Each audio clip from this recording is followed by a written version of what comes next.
I'm Caitlin, and let me tell you about the smartest plan I ever came up with until it completely backfired. Look, before you judge me, just hear me out because this whole thing is way more complicated than it looks. Anyway, make sure to hit that like button if you enjoy my stories, and don't forget to subscribe if you're new here. So 6 months ago, I found out I was pregnant, and my husband, Nate, was absolutely thrilled. We've been trying for about a year, and when I told him, he literally picked me up and spun me around our kitchen like we were in some cheesy movie. The thing is, I knew there was a chance, okay, a pretty good chance that the baby wasn't his. I'd been seeing Brady for over a year, and the timing was, well, let's just say it was complicated. But Nate didn't need to know that, right? He was so happy, so excited about becoming a dad, and I figured what he didn't know wouldn't hurt him. Plus, Nate makes really good money at his job. We have this beautiful house together, and between us, Brady wasn't exactly stepping up to be father material. He was fun and exciting and made me feel alive in ways that Nate never could, but he wasn't the type to change diapers and pay for college funds. Nate was stable, reliable, and completely clueless. He never questioned anything, never suspected anything, just went along with whatever I told him. It was almost too easy. I played the perfect pregnant wife, going to all the appointments, letting him rub my feet, talking about baby names and nursery colors. Meanwhile, I was already planning my exit strategy. Once the baby came, I'd have everything I needed, the house child support, alimony, and then I could figure out what I really wanted. Maybe Brady would come around once he saw I was serious about leaving Nate. Maybe I'd find someone even better. Either way, I'd be set financially and could finally stop pretending to be happy in this suffocating marriage with someone so weak. Look, I know that sounds harsh, but Nate was just so passive about everything. He'd rather stay home watching Netflix than go out and actually live life. He was content with his little routine, his safe job, his predictable existence, and I was dying inside. 3 weeks ago, everything was going perfectly according to plan until Nate came home early from work with a headache. I was on the phone with my sister Noelle, finally being honest about what I was really thinking. I told her straight up, once the baby comes, we don't need him anymore. The house is in both our names. I'll get child support and probably alimony, and he makes good money, so this is the smart play. I was laughing about how easy it was to manipulate him, how he never questioned anything, how the timing worked out perfectly, so he'd never suspect the baby wasn't his. I even told her about Brady and how Nate was so pathetically trusting that he probably helped raise another man's child without ever knowing. I was feeling so clever, so in control of everything.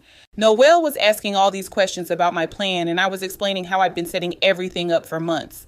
How I'd been the perfect wife so he'd never see it coming. How once I had the baby and the financial security locked down, I could finally stop pretending and figure out what would actually make me happy. I was telling her about how suffocating it was being married to someone. So, well, let's just say Nate wasn't exactly the most exciting guy in the world. When I heard footsteps, I looked around, but nobody was there. I figured maybe it was just the house settling or something. I finished my conversation and went about my evening like normal. Nate came home at his usual time, kissed me hello, asked about my day, and I played the loving wife perfectly. He even brought me ice cream because he knew I'd been craving it. Looking back, he seemed a little quiet that night, but I just figured he was tired from work. I had no idea he'd heard everything, no idea that my perfect plan was already falling apart. For the next 3 weeks, Nate was acting completely normal, maybe even extra sweet. He was more attentive than usual, more excited about the baby, constantly talking about how he couldn't wait to be a dad. He even surprised me by saying he wanted to do something special just for us. He'd found this boutique place that did private 3D ultrasounds and wanted to book us an appointment as a gift. I thought it was so romantic, so thoughtful. Finally, he was stepping up and being the husband I deserved. The appointment was in this nice clinic about an hour away, and Nate was so excited the whole drive there. He kept talking about how amazing it would be to see our baby in 3D, how we could get pictures to show everyone. When we got there, they took me back for the ultrasound while Nate waited in the lobby. The technician was really thorough, asking lots of questions about my medical history and the pregnancy.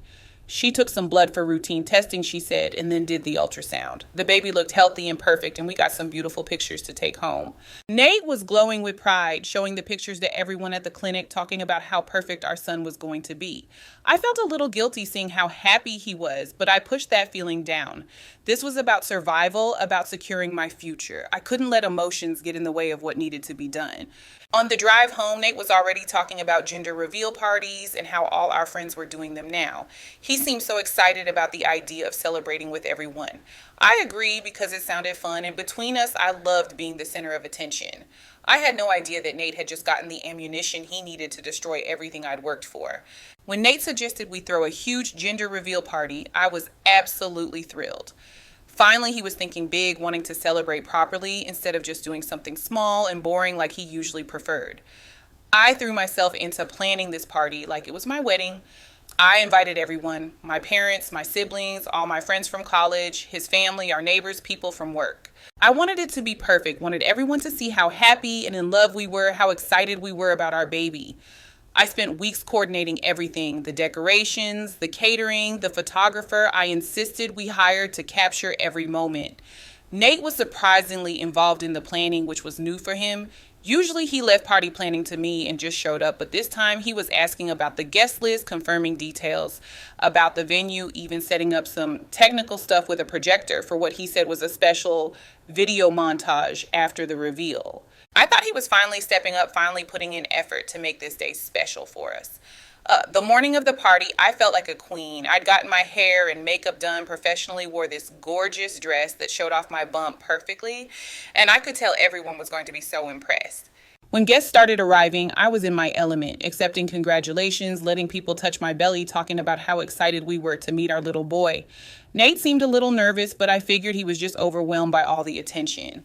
My parents were beaming, his parents were crying happy tears, and everyone kept saying how lucky our baby was going to be to have us as parents.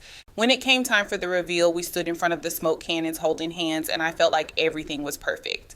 This was my moment, my celebration, my chance to show everyone how amazing my life was. Nate squeezed my hand and asked if I was ready, and I said absolutely. We counted down together, the blue smoke filled the air, and everyone cheered. It's a boy. I was crying, happy tears, hugging my mom, hugging Noelle, accepting congratulations from everyone. Then Nate walked over to that projector, and my perfect day turned into my worst nightmare. When that screen lit up behind us and I saw paternity test results, 0.00% probability of paternity, I literally felt the world stop spinning. At first, I thought it had to be some kind of mistake, some technical error with the projector. But then Nate started talking so calm and collected, explaining to our 75 guests that he'd taken a prenatal paternity test 3 weeks ago, and the results showed he wasn't the father. I watched in horror as he clicked through slide after slide. The full scientific breakdown, an affidavit from the testing facility, even screenshots of text messages between me and Brady. My entire family was staring at me like I was a stranger, and I could hear people gasping and whispering. My dad demanded to know if it was true, and I just stood there with my mouth opening and closing like a fish unable to form words. My mom started crying, asking how I could do this, and I tried to explain that it wasn't what it looked like, that there had to be some mistake, but Nate just kept going, telling everyone how I'd been planning to let him raise another man's child, how I was going to divorce him once I had the house and child support locked down. He made me sound like some kind of scheming witch, like I'd been plotting against him this whole time. The worst part was watching people's faces change as they realized what was happening. These were people who'd known me for years, who'd celebrated with us, who'd been excited about our baby. Now they were looking at me with disgust and disappointment. My sister tried to defend me, saying this was cruel and that I was pregnant, but Nate just shot back that I'd been cruel for 6 months by lying to him. Then he pulled out divorce papers and announced he was filing on Monday. I begged him not to do this here, not like this, but he said I'd made my choice when I decided to commit paternity fraud. People started leaving immediately, and my family surrounded me, some trying to comfort me, while others demanded answers I couldn't give. I felt completely exposed, completely humiliated, like my entire life had just been destroyed in front of everyone I cared about. This wasn't how it was supposed to go. I was supposed to be in control, supposed to have all the power. Instead, I was standing there pregnant and alone while my husband walked away with his head held high. 2 years later, and I'm still dealing with the fallout from that day. The divorce went through exactly like Nate said it would. I got nothing. No house, no alimony, no assets beyond what I'd brought into the marriage. Turns out we had a prenup that I'd completely forgotten about, and with the paternity fraud documented, I had zero leverage. I'm living in a tiny apartment across town, working double shifts just to pay rent and childcare for my son. Brady stepped up for about 6 weeks after the baby was born, but once the reality of actually being a father hit him, he disappeared again. Now he pays the court-ordered child support when he remembers to, but that's about it. My relationship with my family is still strained. My parents are civil but distant, and I can tell they're embarrassed by what I did. Noelle barely speaks to me anymore, and when she does, there's this coldness that wasn't there before. Most of our mutual friends sided with Nate, which I guess I understand, but it still hurts. I see their social media posts sometimes. They're all still hanging out, still doing the same things we used to do together, just without me. It's like I've been erased from the life I spent years building. The worst part is seeing how well Nate is doing. He kept the house, seems to be thriving at work, and from what I hear through the grapevine, he's dating someone new. I ran into his brother at the grocery store a few months ago, and he mentioned that Nate seems happier than he's been in years. That stung more than I expected it to. I keep telling myself that I did what I had to do, that I was just trying to secure a future for myself and my baby. But late at night, when I'm alone in this cramped apartment listening to my son cry and knowing I have to get up for another shift in a few hours, I can't help but wonder if I made the biggest mistake of my life. I had everything: a beautiful house, financial security, a husband who loved me, and I threw it all away for what a fantasy about Brady that was never going to work out, the excitement of an affair that was never going to lead anywhere. Look, I'm not going to sit here and pretend I was some innocent victim. Yeah, I cheated. Yeah, I lied about the baby, but Nate pushed me to it with his suffocating neediness and his pathetic contentment with mediocrity. He was so weak, so willing to just accept whatever scraps of attention I threw his way. What kind of man doesn't even notice when his wife is clearly unhappy? The truth is, I'm better off without his boring stability and his desperate attempts to make me happy. I tell myself I don't regret it, that I'm stronger now, more independent. But the reality is I'm barely keeping my head above water. And the really twisted part, sometimes I catch myself missing him. Missing the way he used to rub my feet after work, missing how excited he got about stupid little things, missing the security of knowing someone actually cared about me.